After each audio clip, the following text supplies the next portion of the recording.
নিয়োগ দুর্নীতিতে সম্প্রতি নাম উঠে এসেছে রাজ্যের বিরোধী দলনেতা শুভেন্দু অধিকারীর পরিবারের সদস্য দিব্যেন্দু অধিকারীর। রাজ্যের বিজেপির সাধারণ সম্পাদক জগন্নাথ চট্টোপাধ্যায়ের এক সোশ্যাল মিডিয়া পোস্টকে কেন্দ্র করে বিষয়টা নিয়ে রীতিমতো জলঘোলা হতে শুরু করেছে।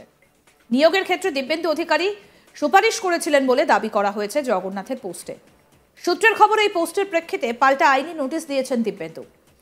এদিকে জগন্নাথের পোস্টে পরিবারের সদস্যের নাম উঠে আসায় কি দলের অন্দরে ক্ষোভ প্রকাশ করলেন শুভেন্দু অধিকারী?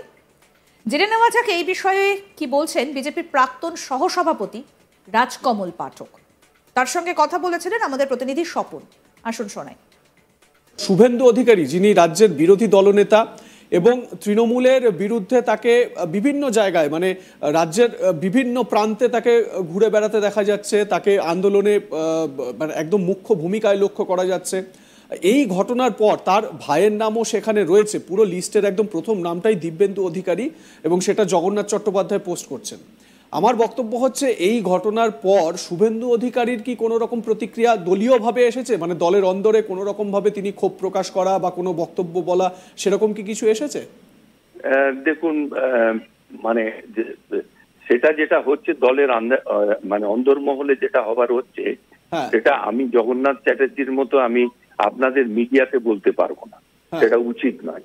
তাই যে কোনো যদি কোনো কিছু কারো বিরুদ্ধে কিছু বলার থাকে বা করার থাকে, সেটা পার্টির অন্দরমহলে হওয়া উচিত, সেটা তো মিডিয়াতে বলার জায়গা নয়। রাজকমল পাঠক প্রকাশ্যে কিছু না বললেও সূত্রের খবর জগন্নাথের এই পোস্টকে ভালোভাবে নেননি শুভেন্দু। এমনকি এই বিষয়ে দিল্লিতে নালিশও করেছেন তিনি। জেনে নেওয়া যাক এই বিষয়ে কি জানাচ্ছেন আমাদের প্রতিনিধি। শুনুন। সুজয়, তুমি রাজকমল পাঠকের বক্তব্য শুনলে।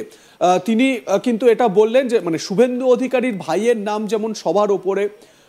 আমি তাকে যে বিষয়টা জানার চেষ্টা করলাম যে দলের অন্দরে শুভেন্দু অধিকারী কি এ বিষয়ে ক্ষোভ প্রকাশ করেছেন।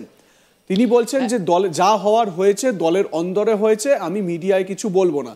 মোটামুটি আমরা যেটা বুঝতে পারছি যে দলের অন্দরে এই নিয়ে ব্যাপক হইচই হয়েছে, শোরগোল হয়েছে, এবং শুভেন্দু অধিকারী যে এই বিষয়টিকে ভালো চোখে দেখছেন না বা দেখবেন না, সেটা অন্তত স্পষ্ট হচ্ছে। সুজয়, একেবারেই তাই। তিনি সংবাদ মাধ্যমে এই মন্তব্য করেছিলেন যে এটা দলের অভ্যন্তরীণ বিষয়, কিন্তু যেটা সূত্রের খবর ইতিমধ্যেই কিন্তু তিনি এই যে তার পোস্ট, সেটাকে তিনি একেবারেই ভালোভাবে নেয়নি।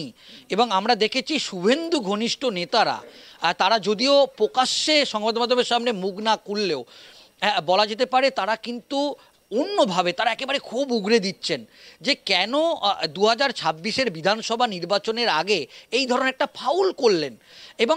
এবং একটা কথা তিনি বলছেন, তিনি কার মদতে বা কে তাকে এই মদত জুগিয়েছিল তিনি পোস্ট করতেই।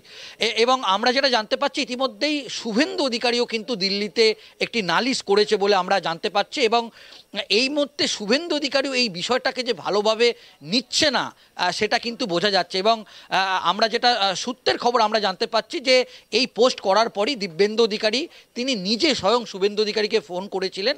এবং তারপরেই আমরা যেটা দেখলাম যে দিব্যেন্দু অধিকারী, তার সঙ্গে আমরা যোগাযোগ করেছিলাম, তিনি একটা কথাই বললেন, তিনি ইতিমধ্যেই লিগাল নোটিশ পাঠিয়েছে এই বিষয়টা নিয়ে। এবং আগামী দিনে তিনি এই বিষয়ে তিনি বলছেন যে তিনি কেন্দ্রীয় নেতৃত্বের সঙ্গেই কথা বলবেন। এই মুহূর্তে আমরা বিজেপি সূত্রে আমরা যেটা জানতে পাচ্ছি, বিজেপির যে শৃঙ্খলা রক্ষা কমিটি, সেই কমিটি কিন্তু ইতিমধ্যেই এই বিষয়টি নজরে এসেছে। এবং এই মুহূর্তে সোশ্যাল মিডিয়ায় আমরা দেখছি যে একটা বিতর্কের ঝড় উঠছে এবং দুটো গোষ্ঠী কিন্তু ইতিমধ্যেই ভাগ হয়ে গিয়েছে। এবং আমরা যেটা দেখছি যে জগন্নাথ চট্টোপাধ্যায়ের পক্ষে এবং বিপক্ষে। তো এই মুহূর্তে বঙ্গ বিজেপিও চাইছে যে এই বিতর্ক অবিলম্বে বন্ধ হোক।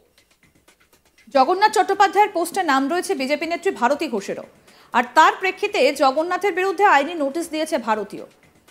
প্রসঙ্গত বলি, বছর ঘুরলেই রাজ্যে বিধানসভা নির্বাচন, ইতিমধ্যে অল্প বিস্তর প্রস্তুতিও শুরু করে দিয়েছে রাজনৈতিক দলগুলো। এবার প্রশ্ন হচ্ছে, সামনের বছর যেখানে রাজ্যে বিধানসভা নির্বাচন, সেই সময় নির্বাচনী স্ট্র্যাটেজি ঠিক না করে হঠাৎ কেন এমন পদক্ষেপ নিলেন জগন্নাথ চট্টোপাধ্যায়?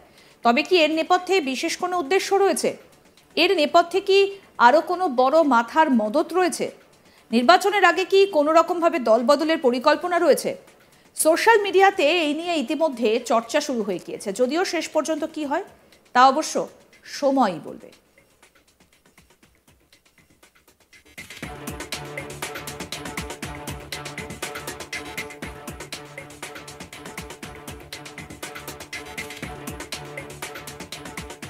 নিয়োগ দুর্নীতিতে সম্প্রতি নাম উঠে এসেছে রাজ্যের বিরোধী দলনেতা শুভেন্দু অধিকারীর পরিবারের সদস্য দিব্যেন্দু অধিকারী, অর্থাৎ শুভেন্দু অধিকারীর পরিবারের সদস্য দিব্যেন্দু অধিকারীর রাজ্যের বিজেপির সাধারণ সম্পাদক জগন্নাথ চট্টোপাধ্যায়ের এক সোশ্যাল মিডিয়া পোস্টকে কেন্দ্র করে বিষয়টা নিয়ে রীতিমতো জলঘোলা হচ্ছে।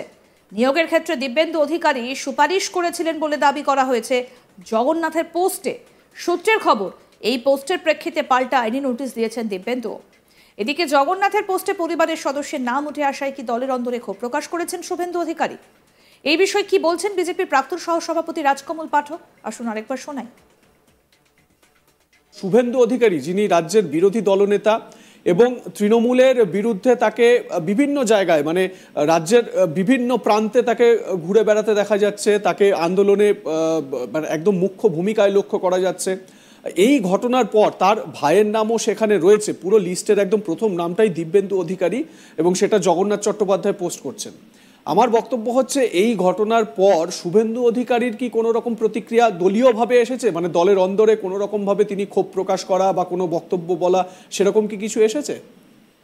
দেখুন, মানে সেটা যেটা হচ্ছে দলের মানে অন্দরমহলে যেটা হবার হচ্ছে, সেটা আমি জগন্নাথ চ্যাটার্জির মতো আমি আপনাদের মিডিয়াতে বলতে পারবো না, সেটা উচিত নয়। তাই যে কোনো যদি কোনো কিছু কারো বিরুদ্ধে কিছু বলার থাকে বা করার থাকে, সেটা পার্টির অন্দরমহলে হওয়া উচিত, সেটা তো মিডিয়াতে বলার জায়গা নয়। রাজকমল পাঠক প্রকাশ্যে কিছু না বললেও সূত্রের খবর, জগন্নাথের এই পোস্টকে ভালোভাবে নেননি শুভেন্দু অধিকারী, এমনকি এই বিষয়ে দিল্লিতে নালিশও করেছেন। জেনে নেওয়া যাক এই বিষয়ে আমাদের প্রতিনিধি কি বলছেন। আসুন সেটা আরেকবার শোনাই। সুজয়, তুমি রাজকমল পাঠকের বক্তব্য শুনলে। তিনি কিন্তু এটা বললেন যে মানে শুভেন্দু অধিকারীর ভাইয়ের নাম যেমন সবার ওপরে। আমি তাকে যে বিষয়টা জানার চেষ্টা করলাম যে দলের অন্দরে শুভেন্দু অধিকারী কি এ বিষয়ে ক্ষোভ প্রকাশ করেছেন। তিনি বলছেন যে দলে যা হওয়ার হয়েছে দলের অন্দরে হয়েছে, আমি মিডিয়ায় কিছু বলবো না। মোটামুটি আমরা যেটা বুঝতে পারছি যে দলের অন্দরে এই নিয়ে ব্যাপক হইচই হয়েছে, শোরগোল হয়েছে, এবং শুভেন্দু অধিকারী যে এই বিষয়টিকে ভালো চোখে দেখছেন না বা দেখবেন না, সেটা অন্তত স্পষ্ট হচ্ছে। সুজয়, একেবারেই তাই। তিনি সংবাদ মাধ্যমে এই মন্তব্য করেছিলেন যে এটা দলের অভ্যন্তরীণ বিষয়, কিন্তু যেটা সূত্রের খবর, ইতিমধ্যেই কিন্তু তিনি এই যে তার পোস্ট, সেটাকে তিনি একেবারেই ভালোভাবে নেয়নি। এবং আমরা দেখেছি শুভেন্দু ঘনিষ্ঠ নেতারা, তারা যদিও প্রকাশ্যে সংবাদ মাধ্যমের সামনে মুখ না খুললেও বলা যেতে পারে তারা কিন্তু অন্যভাবে তারা একেবারে খুব উগরে দিচ্ছেন যে কেন 2026-এর বিধানসভা নির্বাচনের আগে এই ধরনের একটা ফাউল করলে। আরও আপডেট পেতে দেখতে থাকুন আজ তাক বাংলা। সাবস্ক্রাইব করুন, নোটিফিকেশন পেতে বেল বাটন অপশন প্রেস করুন, হোয়াটসঅ্যাপে ফলো করুন আজ তাক বাংলা। ভিডিওটা লাইক করুন, শেয়ার করুন, কমেন্ট করুন।